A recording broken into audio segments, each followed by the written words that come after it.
So here we are again. We have Lynn Poland is still with us, and this is my competition mare Ferragamo, and she's going to help us with a lesson on paying attention and communication with your horse. And before we start, I want to say just a little bit about equipment. I've got my gloves on because you don't want to be distracted like I was in the game if you're in pain or you get a little rope burn or something. So you want to be sure that you have some protection on your hands, and we're not totally well dressed. We have sneakers on instead of hard shoes, but we'll be careful with that. And also I'm using a rope halter. Now I really like the rope halter for a lot of reasons. Again, we're talking about communication and control, and if your horse starts jumping around, because the rope is a little bit thinner than most halters, you have a little bit better control. So I like that. I also like it's one size fit all. You can't see the other horses now, but I have 4 horses, so if I'm doing something with one and want to do something with the other, I can just use the same halter. But mostly there's no metal on here to get banged up. So if she flips her head or she jumps around or anything, neither one of us is going to get banged by a piece of metal, or Lynn. Okay, so back to the lesson about communication and having the horse tuned into you. What I'm going to do is I'm just going to walk Fergie, her bar name, up and down, and I'm going to make sure that she's paying attention to me by giving her very clear feedback of what she does that's right and what she does that's wrong. And I guess I'll just lead her on this side so you can see better. Okay, so now I want her to go, and she's not paying attention, so I'm going to tell her that she needs to move. Okay, good girl, that's nice, we like that. Okay, and whoa. Okay, now see, she just tuned me out completely and didn't stop. So I want to make sure she understands that that's not right. So I'm going to ask her to back up. Back, okay? And she did that very well. So she gets a pat for backing up. Now we're going to try this again and see how she does. Walk, okay, better walk off, and whirl. Much better, okay? So you can see that just that one correction and one saying yes and one saying no helped her to tune in more to what I'm doing. Now let's turn around here. Okay, and we'll do it again just to make sure that she's really got it. Okay, good. So that was perfect. I didn't have to touch the halter. No, now she's moving. So back. And this is how I'm just a communication is no, don't go forward when I ask for this. When I'm going to actually make you go back. And you always want to make sure that when you do this that you end on a positive note. Okay, that was okay. She came forward and stopped. Okay, and that was really good. And I can see you're getting pestered by the other horses. Okay, so Lynn, do you want to try it with her? Sure. Okay. And if you make a mistake or anything, that's fine. That'll be good. We'll have a better teaching lesson. And if you want to work on the left side, since the camera's here, that's good. Okay. I can change sides. Let me change sides. So just, okay. Okay. Okay.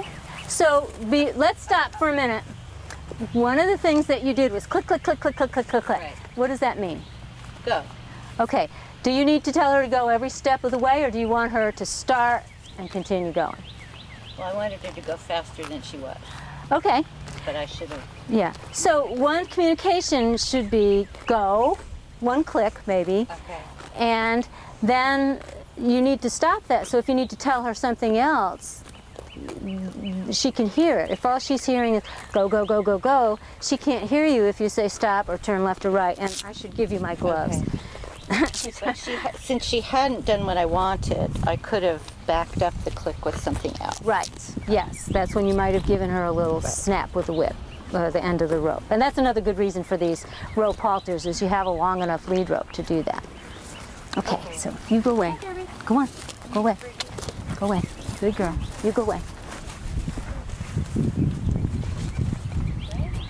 Okay. Good girl. Okay, good. This way. Good girl. Good. Good, and you petted her. That was very nice.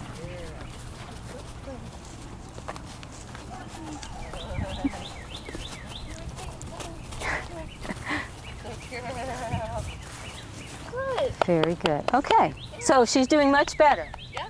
Okay, what do you think was different? Well, I tugged on her, Okay. so, Okay. she knew. Okay, what I so wanted. go ahead and turn around and ask her to trot Okay. and see. Just something new. You know, doesn't really matter what you're asking at this point, as long as you're very clear in how you ask and how you reward her. Let's trot. Good. Good.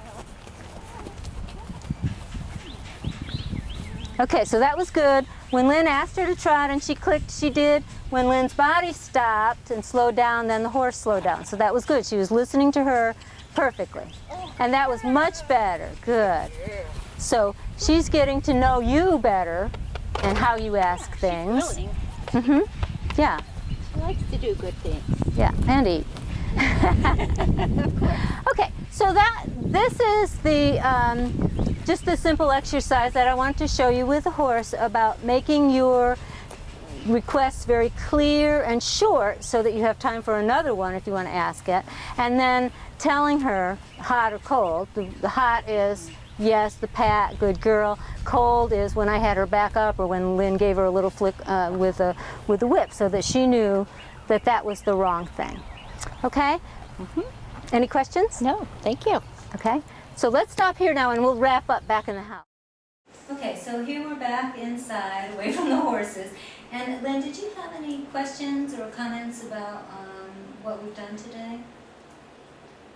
No, I just found it really helpful, the exercises, especially in here, what it's like to be a horse.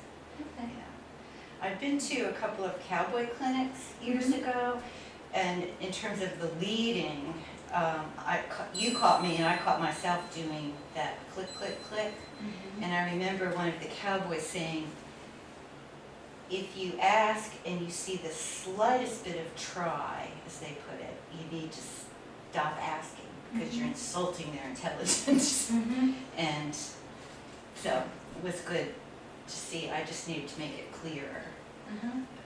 instead of Yeah. repeating the same thing. Yeah. And you can think of that as saying warm. You know, like they tried, she Okay. tried, so you'd say warm. But the next time you expect a hot response. The next Okay. time you expect that you don't have, that it's not a half-hearted response, that you get a good one. And then, you know, and she did that. She got used to you and she, you know, she tried it off. Yeah. Just off your body. So you can start out expecting a little bit and then add to that. Expect more. And that goes to another point that I mentioned down with the horse of when you ask, then you stop asking. Right. That click, click, click is like saying go, go, go, go, go, and which is insulting and annoying, but it also leaves you no room to add another command on, which may be not just go, but move your haunches or move your shoulders, or go left or right, or go faster or slower, just that. So you need to stop and say, yeah, that's good, so that you can put something else on top of that, because dressage gets complicated so fast. Well, and what's challenging in terms of my horse is what she'll want to do if I ask her to go is go, go, go. Okay. So I have to use my body in such a way that she starts to get the idea that she's not being asked to just take off. Uh-huh. And that's kind of like the exercise in reverse in a way. Mm-hmm. Yeah. Now, do you Yeah. work with her on the ground? Yes. Okay. And is she the same on the ground? If you ask her to go on the ground, No. does she take off? No, she learned the exercises pretty quickly, but Mhm. she doesn't like to stop. She'll do it, but she puts her ears back. Okay. She's, Yeah. So when you're doing your ground exercises, you might pay real attention to the stop and tell her that's good, or slow. You might ask her to walk very slowly, so that she's getting the idea of changing speed. With the horse that we just worked with, she's a slug. She just assumed Yeah. go slowly. You had to work on getting her a little faster. But your horse is the opposite, where you want to work on getting her to get a little slower, and maybe even backing up if she's, you know, on the ground. If she's going too fast, you might need to back up, or the same. Now I heard before off camera you were talking about an exercise that Jane's boy uses to relax the horse, where you supple her and then relax and let the head down, and you supple in the other direction. Right. And that's another good exercise for that. So we've been talking about communication with your horse and the importance of feedback, that it should be immediate, consistent, and accurate, and that it should be very positive to keep your horse from getting confused and frustrated, and that you can start asking for a little bit and add on to it that way. So I hope you've enjoyed this lesson, and Lynn, thank you very much for helping out and Thank being you with us. for the lesson. And we'll see you for another time.